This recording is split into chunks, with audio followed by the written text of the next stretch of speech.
രണ്ട് കരങ്ങൾ ഉയർത്തി കർത്താവിനെ സ്തുതിച്ച് പ്രാർത്ഥിക്കാം. നമുക്ക് ഇരു കരങ്ങൾ ഉയർത്തി സ്തുതിച്ച് പ്രാർത്ഥിക്കട്ടെ. കർത്താവിൻ്റെ അതിശക്തമായ സാന്നിധ്യം, ആരാധന ഗീതികൾ ഉയർത്തി കർത്താവെ ഇതാ ഞങ്ങൾ അനുഭവിച്ചറിയുന്നു. ഓരോ നിമിഷവും ഈശോയുടെ സാന്നിധ്യം കൊണ്ട് ഞങ്ങളെ നിറയ്ക്കണമേ. ദിവ്യകാരുണ്യത്തിൽ എഴുന്നള്ളിക്കുന്ന ഈശോയെ ഞങ്ങൾ അനവരതം അങ്ങയെ സ്തുതിക്കുന്നു, ആരാധിക്കുന്നു, മഹത്വപ്പെടുത്തുന്നു. ഈശോയെ ഞങ്ങൾ അങ്ങയെ സ്തുതിക്കുന്നു, ആരാധിക്കുന്നു, നന്ദി പറയുന്നു. Hallelujah, hallelujah, hallelujah. വിളിച്ച് സ്തുതിച്ച് പ്രാർത്ഥിക്കുക, വിളിച്ച് സ്തുതിച്ച് പ്രാർത്ഥിക്കട്ടെ. കർത്താവിൻ്റെ ശക്തമായ സാന്നിധ്യം കൊണ്ട് നിറയാം, അഭിഷേകം കൊണ്ട് നിറയാം, രക്ഷ കൊണ്ട് നിറയാം. വിളിച്ചുണരുക മക്കളെ, വിളിച്ചുണരട്ടെ, വിളിച്ച് പ്രാർത്ഥിക്കാം. യേശുവേ എന്ന് വിളിച്ച് പ്രാർത്ഥിക്കുക. കർത്താവ് നമ്മളെ നയിക്കും, കർത്താവ് നമ്മളെ അനുഗ്രഹിക്കും, കർത്താവ് നമ്മളെ രക്ഷിക്കും. വിളിച്ചുണരട്ടെ. ഈശോയേ,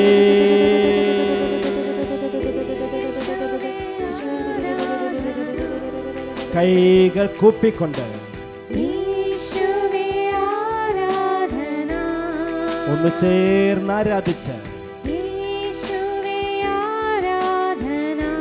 കുടുംബങ്ങൾ മുഴുവൻ ആരാധിച്ച് നമ്മുടെ എല്ലാ പ്രാർത്ഥനകളെയും സമർപ്പിച്ച് നമ്മുടെ കുടുംബാംഗങ്ങളെ പൂർണ്ണമായും സമർപ്പിച്ച് എല്ലാവരും ചേർന്ന്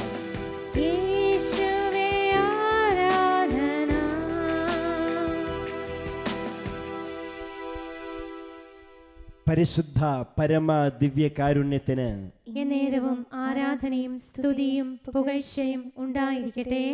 പരിശുദ്ധ പരമ ദിവ്യകാരുണ്യത്തിന് എന്നേരവും ആരാധനയും സ്തുതിയും പുകഴ്ചയും ഉണ്ടായിരിക്കട്ടെ. പരിശുദ്ധ പരമ ദിവ്യകാരുണ്യത്തിന് എന്നേരവും ആരാധനയും സ്തുതിയും പുകഴ്ചയും ഉണ്ടായിരിക്കട്ടെ. ഏറ്റവും സ്നേഹമുള്ളവരെ, ആത്മജ്വാല വചന ദിവ്യകാരുണ്യ ആരാധന ശുശ്രൂഷയിലേക്ക് ഏറ്റവും പ്രാർത്ഥനയോടെ എല്ലാവരെയും സ്വാഗതം ചെയ്യുന്നു. നമുക്കറിയാം, ഓരോ ദിവസവും ദിവ്യകാരുണ്യമായ ഈശോയും വചനമാകുന്ന ഈശോയും നമ്മളെ എന്തുമാത്രമാണ് അനുഗ്രഹിക്കുന്നതെന്ന്. അതുകൊണ്ട് തന്നെ കർത്താവിൻ്റെ വചനം കേട്ടും ഈശോയെ ആരാധിച്ചും കർത്താവിനോട് കൂടി ആയിരിക്കുമ്പോൾ നമ്മുടെ ജീവിതങ്ങളെ കർത്താവ് ഈശോമിശിഹ പുതിയ സ്വപ്നങ്ങൾ തന്നും പുതിയ ജീവിത ലക്ഷ്യങ്ങൾ തന്നും ധൈര്യപ്പെടുത്തിയും അഭിഷേകം ചെയ്തും അനുഗ്രഹിക്കും. അതുകൊണ്ട് പ്രിയപ്പെട്ടവരെ, നമുക്ക് ഏറ്റവും ഭക്തിയോടെ വിശ്വാസത്തോടെ ആയിരിക്കാം ഈ കടന്നു വരുന്ന നിമിഷങ്ങൾ മുഴുവനും.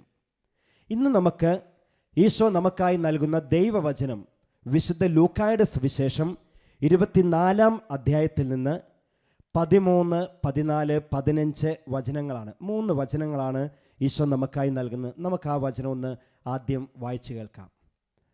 ആ ദിവസം തന്നെ അവരിൽ 2 പേർ ജെറുസലേമിൽ നിന്ന് ഏകദേശം 60 സ്താദിയോൺ അകലെയുള്ള എമ്മാവോസ് ഗ്രാമത്തിലേക്ക് പോവുകയായിരുന്നു. ഈ സംഭവങ്ങളെക്കുറിച്ചെല്ലാം അവർ സംസാരിച്ചു കൊണ്ടിരുന്നു. അവർ സംസാരിക്കുകയും വാദിക്കുകയും ചെയ്തുകൊണ്ട് പോകുമ്പോൾ യേശുവും അടുത്തെത്തി അവരോടൊപ്പം യാത്ര ചെയ്തു. നമ്മുടെ കർത്താവായ മിശിഹായിക്ക് സ്തുതി. പ്രിയമുള്ളവരെ, ആരാണ് ഈ മനുഷ്യർ? അവർ 2 പേരെന്നൊക്കെ പറഞ്ഞാൽ നമുക്കറിയാം. ഈശോ കുരിശിൽ മരിച്ച് സംസ്കരിക്കപ്പെട്ടതിന് ശേഷം പേടിച്ച് വിറച്ച് ചിതറിപ്പോയ ശിഷ്യഗണത്തിലെ 2 പേരെക്കുറിച്ചാണ് എമ്മാവുസിലേക്ക് പോയ ശിഷ്യന്മാർ എന്ന ഹെഡിങ്ങോടുകൂടി ഈ വചനത്തിൽ വിവരിച്ചിട്ടുള്ളത്.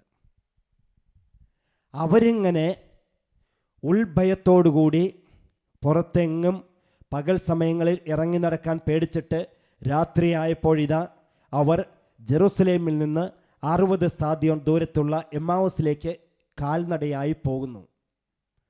ഉള്ളും മുഴുവൻ പേടിയാണ്, മനസ്സ് നിറയെ നിരാശയാണ്, സങ്കടമാണ്.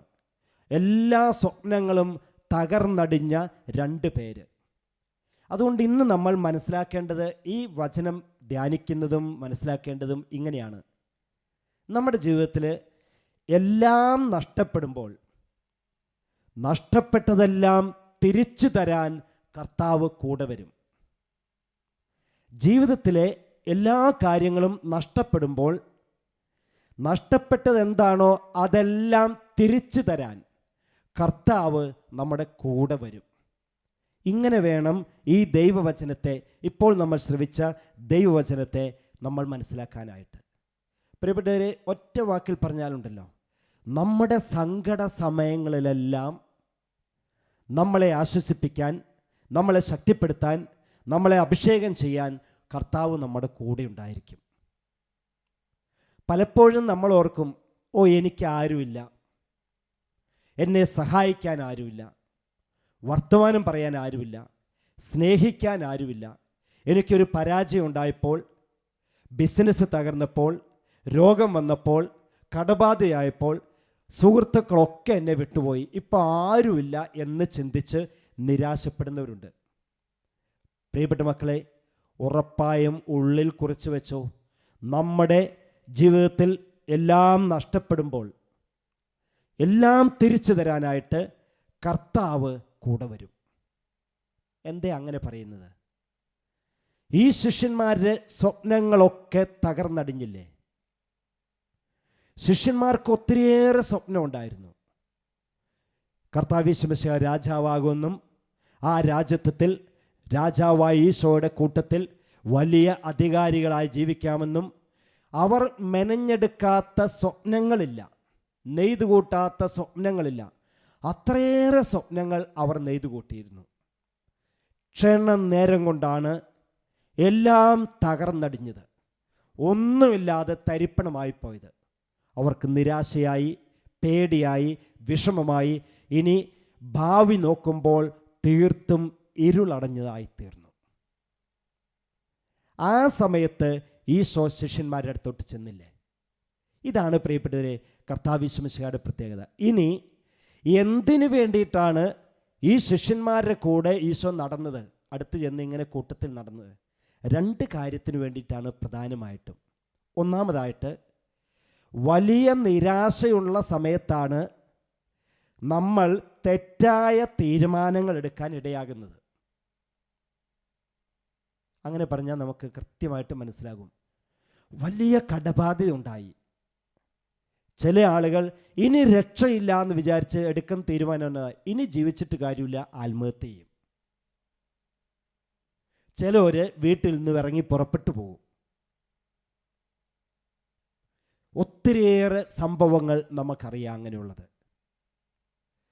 അപ്പോൾ ഈശോ ശിഷ്യന്മാരുടെ കൂടെ നടന്നത് എന്തിനു വേണ്ടിയിട്ടാണ് കൂട്ടത്തിൽ ചേർന്നത്? അവർ തെറ്റായ തീരുമാനങ്ങൾ എടുക്കാതിരിക്കാൻ വേണ്ടിയിട്ട്. കാരണം മനസ്സാകെ വികാര വിക്ഷോഭമായിട്ടിരിക്കുമ്പോഴാണ്, നിരാശ കൊണ്ട് നിറഞ്ഞിരിക്കുമ്പോഴാണ് പലപ്പോഴും തെറ്റായ തീരുമാനങ്ങൾ എടുക്കുന്നത്.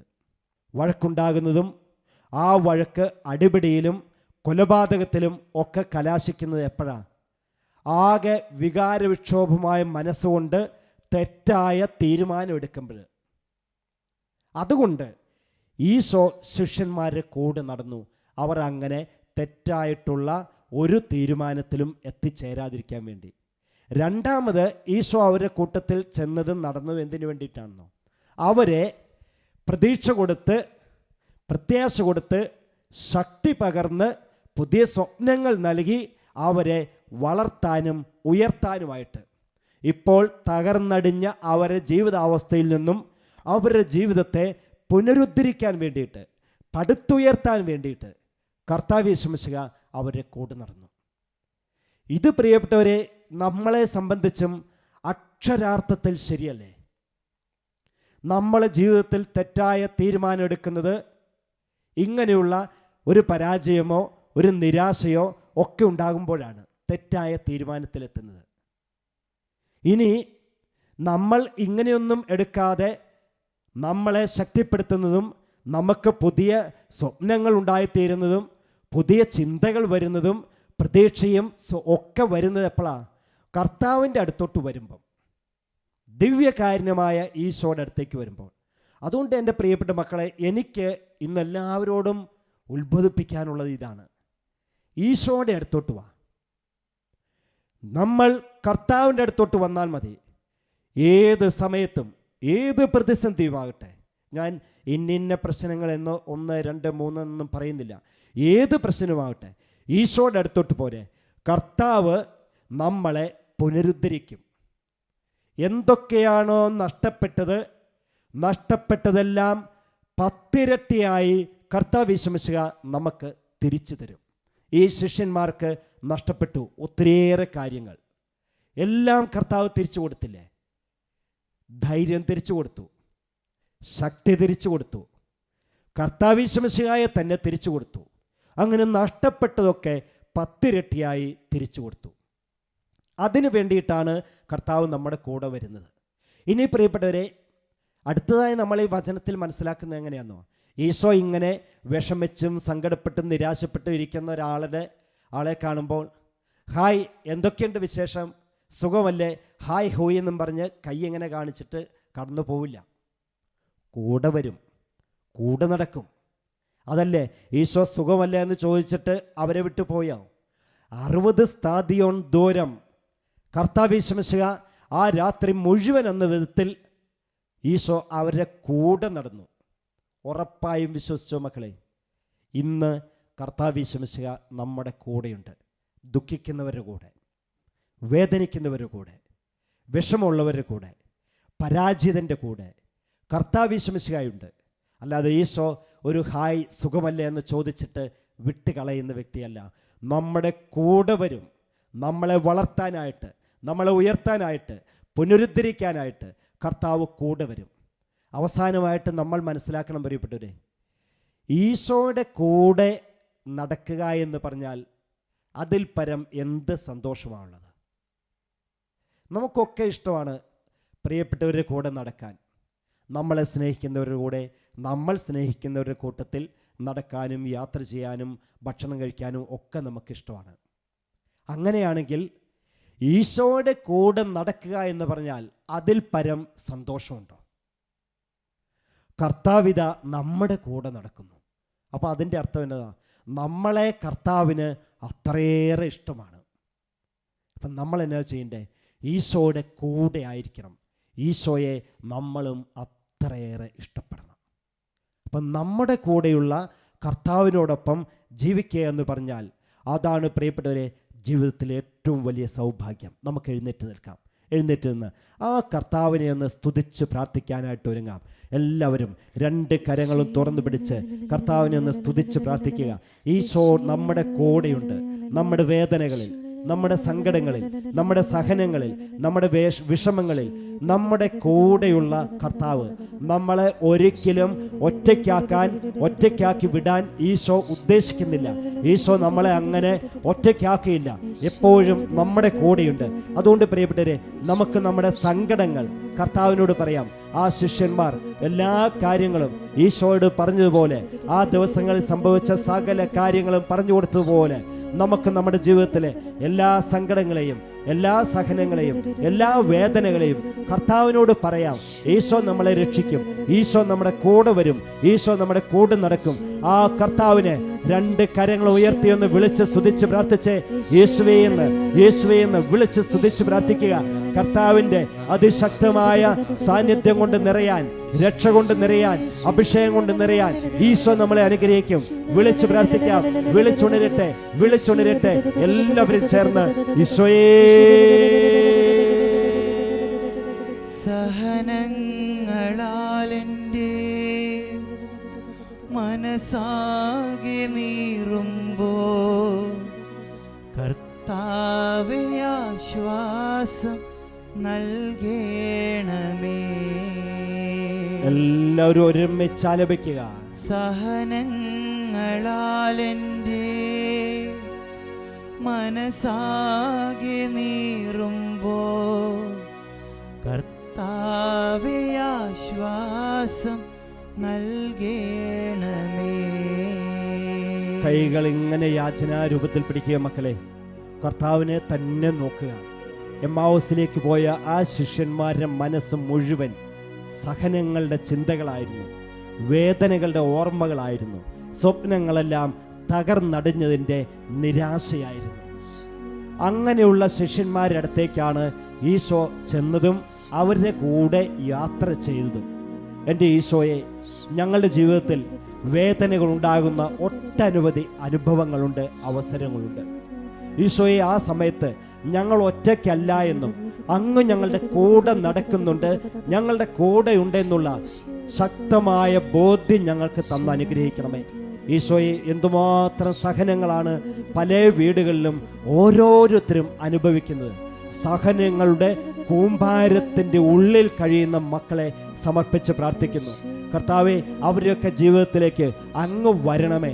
ആ സഹനങ്ങളിൽ തെറ്റായ തീരുമാനമെടുക്കാതിരിക്കാൻ, വലിയ സങ്കടങ്ങളും നിരാശകളും വേദനകളും ഒക്കെ ഉണ്ടാവുമ്പോൾ തെറ്റായ തീരുമാനം എടുക്കാതിരിക്കാൻ ഈശോയെ, അങ്ങ് ഞങ്ങളെ രക്ഷിക്കണമേ, അങ്ങ് ഞങ്ങളുടെ കൂടെ ഉണ്ടാകണമേ.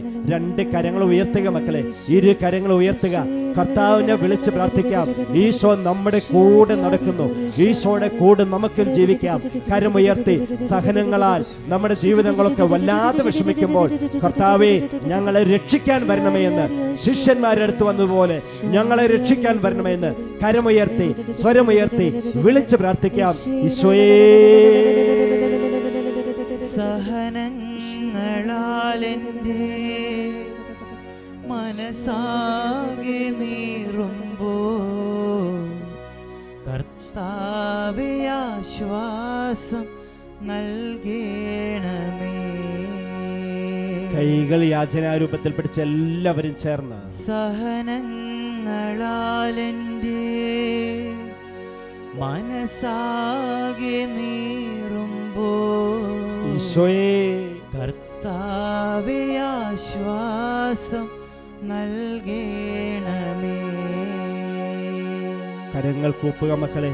എൻ്റെ ഈശോയെ, ജീവിതത്തിൽ അനേക വർഷമായിട്ട് സ്വന്തമായി ഭവനമില്ലാതെ വല്ലാതെ വിഷമിക്കുന്ന എല്ലാവരെയും ഈ ആരാധനാ സമയത്ത് പ്രത്യേകമായി സമർപ്പിക്കുന്നു. 5 വർഷവും 10 വർഷവും 20 വർഷവും ഒക്കെയായി വാടക വീടുകൾ മാറി മാറി കയറിയിറങ്ങുന്ന എന്തുമാത്രം കുടുംബങ്ങളാണ് എൻ്റെ ഈശോയെ ഈ ദേശത്തുള്ളത്, ഞങ്ങളുടെ ഈ നാട്ടിലുള്ളത്. അവരുടെയൊക്കെ ജീവിതത്തിലെ സഹനങ്ങൾ, വാടക കൊടുക്കാൻ പോലും പണമില്ലാത്തതിൻ്റെ പേരിൽ അങ്ങേയറ്റം ഹ്യൂമിലിയേറ്റ് ചെയ്യപ്പെടുന്നു, പരിഹസിക്കപ്പെടുന്നു, ഹൃദയം മുഴുവൻ വേദനിക്കുന്നു. സഹനത്തിൻ്റെ നെരിപ്പോടുകളിലാണ് അവർ ജീവിക്കുന്നത്. അതുപോലെ കർത്താവെ, ഒരു വാടക വീട് പോലും കിട്ടാതെ വഴിവക്കുകളിൽ, പാതയോരങ്ങളിൽ അന്തി ഉറങ്ങാൻ വിധിക്കപ്പെട്ടിട്ടുള്ള എന്തുമാത്രം കുഞ്ഞുങ്ങളാണ്, മക്കളാണ്, മാതാപിതാക്കളാണ് കർത്താവെ ഈ ദേശത്തെ, ഈ ലോകത്തിലുള്ളത്. ദൈവമേ, യാത്ര ചെയ്യുമ്പോൾ ഞങ്ങളുടെ കണ്ണുകൾ ചെന്നുടക്കുന്നത് പാതയോരങ്ങളിൽ കിടന്നുറങ്ങുന്ന മനുഷ്യ മക്കളെയാണ്. അവരുടെയൊക്കെ ജീവിതത്തിലെ സഹനങ്ങൾ, അവരുടെയൊക്കെ ജീവിതത്തിലെ സങ്കടങ്ങൾ ആരോട് പറയാനാണ് കർത്താവേ? കർത്താവേ, അങ്ങ് വരണമേ. അവരെ ശക്തിപ്പെടുത്താൻ, ഒരു കൊച്ചു ഭവനം ഒരുക്കി കൊടുക്കാൻ, കർത്താവെ സുരക്ഷിതമായി ജീവിക്കുവാൻ അങ്ങയുടെ സംരക്ഷണം അവർക്കെല്ലാവർക്കും നൽകണമേ എന്ന് 2 കരങ്ങൾ ഉയർത്തിപ്പിടിച്ച് യേശുവേ എന്ന് വിളിച്ച് പ്രാർത്ഥിക്കാം. സഹനങ്ങൾ കൊണ്ട് നമ്മൾ വല്ലാതെ ഞെരുങ്ങുമ്പോൾ കർത്താവെ, ഞങ്ങളെ രക്ഷിക്കാൻ ഞങ്ങളുടെ കൂടെ വരണമേ. കരമുയർത്തി, സ്വരമുയർത്തി വിളിച്ചുണരട്ടെ. ഈശോയേ, സഹനങ്ങളാലെൻ്റെ മനസ്സാകെ നീറുമ്പോ കർത്താവേ ആശ്വാസം നൽകണമേ. എല്ലാവരും ചേർന്ന്, സഹനങ്ങളാലെൻ്റെ മനസ്സാകെ നീറുമ്പോ കർത്താവേ ആശ്വാസം നൽകണമേ. കരങ്ങൾ കൂപ്പുക. എൻ്റെ കർത്താവേ, വിവാഹപ്രായമായിട്ടും വിവാഹം കഴിയാതെ നിൽക്കുന്ന എല്ലാ യുവതി യുവാക്കളെയും സമർപ്പിച്ച് പ്രാർത്ഥിക്കുന്നു. കർത്താവേ, അവരുടെയൊക്കെ ഉള്ളിലെ വലിയ സങ്കടങ്ങളുണ്ട്, നിരാശയുണ്ട്, ഭാവിയെക്കുറിച്ചുള്ള അതിയായ ഉത്കണ്ഠയുണ്ട്. ഈശോയെ, ആ സമയത്തൊക്കെ ഒരു തെറ്റായ തീരുമാനമെടുക്കാതിരിക്കാൻ അവരുടെ കൂടെ അങ്ങുണ്ടായിരിക്കണമേ. കർത്താവെ, ഓരോരുത്തർക്കും അനുയോജ്യമായ ജീവിതാന്തസ് നൽകി ഓരോരോ മക്കളെയും അനുഗ്രഹിക്കണമേ.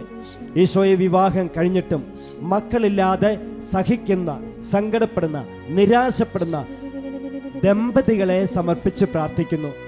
5 വർഷവും 10 വർഷവും 15 വർഷമൊക്കെ ആയിട്ടും കുഞ്ഞുങ്ങളില്ലാത്തതിൻ്റെ വലിയ സങ്കടം, വലിയ സഹനം, വലിയ വേദന, അവരൊക്കെ പലപ്പോഴും നിരാശയ്ക്ക് അടിമപ്പെട്ടു പോകുന്നു.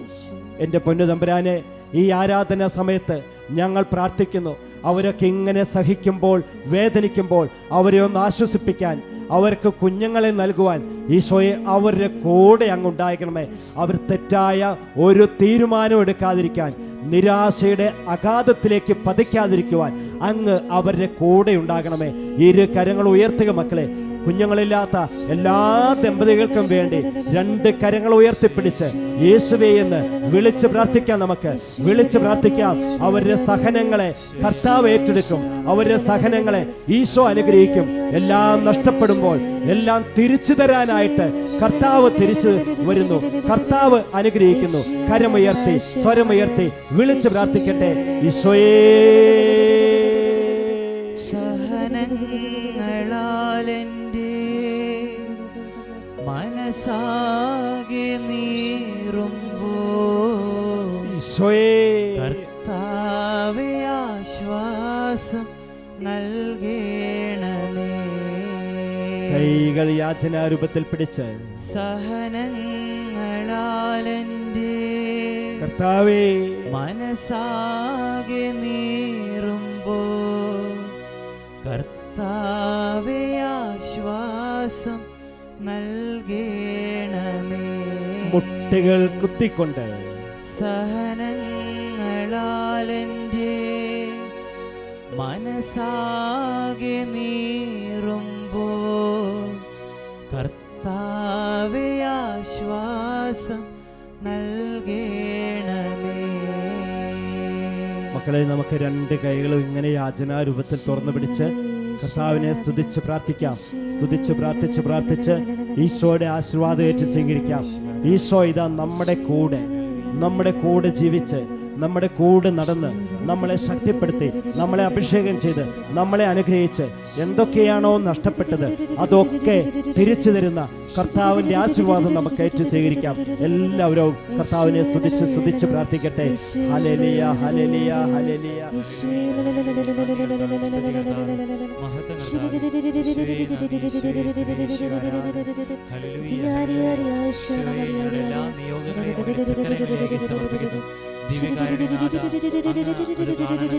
ഞങ്ങളെ അനുഗ്രഹിക്കണമേ. ഞങ്ങളുടെ ജീവിതങ്ങളെ അങ്ങ് പൗത്രീകരിക്കണമേ. യേശുവേ ആരാധന, ആരാധന. Hallelujah, hallelujah, hallelujah, hallelujah. പരിശുദ്ധ പരമാ ദിവ്യകാരുണ്യത്തിന് എന്നേരവും ആരാധനയും സ്തുതിയും പുകഴ്ചയും ഉണ്ടായിരിക്കട്ടെ. പരിശുദ്ധ പരമാ ദിവ്യകാരുണ്യത്തിന് എന്നേരവും ആരാധനയും സ്തുതിയും പുകഴ്ചയും